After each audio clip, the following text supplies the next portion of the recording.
Bonjour à tous, nous sommes toujours au Club des Pyramides et avec nous les vainqueurs du premier P2000 au Club des Pyramides Players Academy.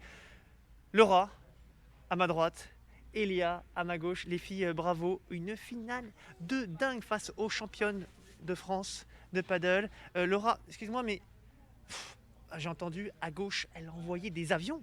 Des avions. Non, je pense que c'est un peu la conséquence de plusieurs mois d'entraînement ensemble. Je crois que j'avais besoin d'un peu de stabilité, on va dire, dans ma vie paddleistique. Et Léa me l'a donné. Et finalement, la confiance est venue de cela, je pense. Et puis quand on est en confiance, je pense qu'en ce moment, on joue bien. On joue bien. Aujourd'hui, c'était un bon jour. On a fait le match qu'il fallait. Et puis surtout, je crois qu'on a kiffé, ça s'est vu. Et on kiffe en fait en ce moment. Les résultats sont là et c'est que du bonheur, vraiment. Bon, j'ai envie de te dire la même chose. Tu as envoyé du lourd. D'ailleurs, j'entendais des joueurs dire, Léa, elle est capable aussi d'être offensive à droite quand tu veux terminer, tu colles, bam. C'est aussi une nouveauté dans ton jeu. Carrément, c'est ce qu'on travaille depuis le début de l'année avec Laura, Rolleray et Anna, la coach de Laura. C'est notre premier axe de travail et je pense que voilà, aujourd'hui on a gagné un peu pour ça parce qu'il y a des moments où c'était compliqué, on a su aller de l'avant et avec ce qu'on pouvait faire le jour J. Et voilà. Alors, je ne sais pas si vous vous rendez compte, mais c'est un match un peu particulier. Et c'est Jérôme Bécassé qui nous l'a dit pendant le direct. Mais vous savez, les filles, ce sont les premières à battre Alix et Jess depuis 2016. Oui, parce qu'il a les archives, hein, évidemment, Jérôme. Voilà, C'est hein. l'encyclopédie du paddle. Alors Jérôme, si tu nous vois, coucou. Et en général, il se trompe rarement dans ses stats. Donc c'est assez énorme. Allez, quels ont été peut-être les, les outils pour justement battre cette paire? On sait que Alix joue extrêmement bien. Elle fait le World Padel Tour tout comme vous. Elle est dans le top 30 mondial aujourd'hui. Ouais. Et bon, dans la diagonale, bah, tu étais dans sa diago. Et qu'est-ce que tu as fait justement pour essayer de l'obliger à reculer? Comment, il y avait une stratégie au départ? Alors oui, bien sûr, on avait une tactique au départ, mais je pense que ce qui a été la clé du match, c'est le début de Laura, qui a fait en sorte que Jess perde un peu la confiance. Et derrière, ça a été notre force, le rouleau compresseur. On a essayé d'enchaîner les points, de venir au filet, voilà, de tenter, parce qu'on sait contre elle qu'il faut tenter. On sait qu'il faut tenter pour gagner, pour s'en sortir.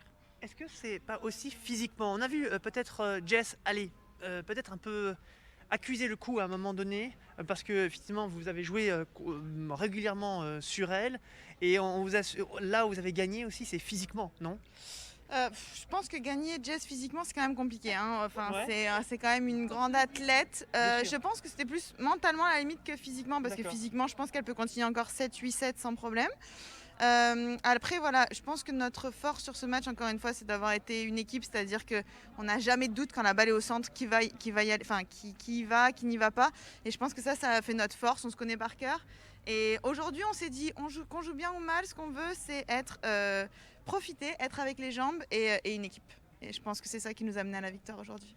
Allez, on va parler un peu du World Padel Tour, ce sera la dernière question. Quand on voit un match comme celui-ci, quand on voit vos derniers résultats, est-ce qu'on a le droit de rêver, de se dire, eh bien, cette paire française peut peut-être devenir la première paire française à remporter un premier, deuxième tour et aller loin dans un tableau principal? Est-ce qu'on a le droit de rêver? On a le droit de rêver, ouais. Surtout, il y a quelques jours, on a joué Patty et Ellie, Ah oui, je voulais y venir. Ouais. qui sont la sixième paire, la sixième paire mondiale. On a gagné un set contre elles. Donc on se dit que oui, forcément, tout est possible. Encore plus quand on s'entraîne et on fait les efforts pour que les résultats arrivent. Donc oui, tout est possible. Après, on a gagné déjà un premier tour ensemble.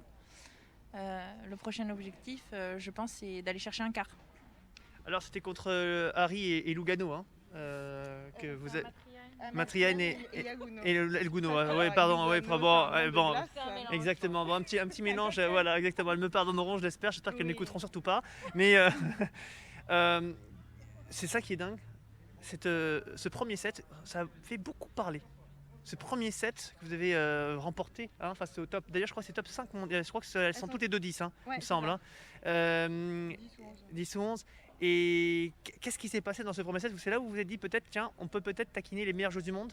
Je pense que c'est un match où on est arrivé. En fait, on avait un lucky loser avant, donc on n'avait vraiment rien à perdre du tout. Léa, tu la voyais, tu avais l'impression qu'elle était dans un autre monde. Elle planait complètement, mais franchement, elle dominait vraiment sa diagonale. C'est un match où elle a super bien joué. Et encore une fois, on n'avait rien à perdre.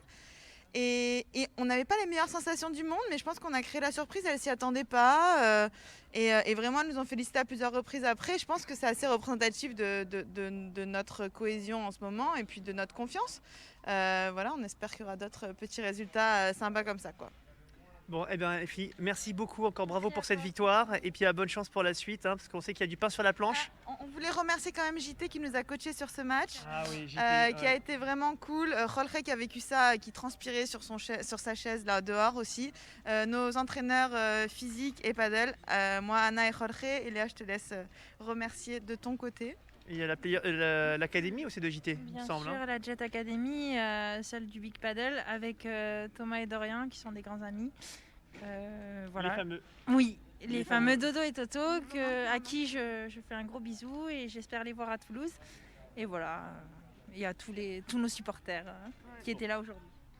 Ambiance de fou, franchement, plus d'ambiance que sur un World Paddle Tour, c'était incroyable. Il faut dire que là, il y avait un monde de folie. Là. C'était ouf, franchement, ça nous a porté, je pense. Alors merci à tous pour les messages. Eh bien, on était au Club des Pyramides pour ce premier P2000 avec les vainqueurs de ce tournoi, Léa Godalier et Laura Clerc. Merci les filles et bonne chance pour la suite. Ciao. Ça fait plaisir de te retrouver, Francky.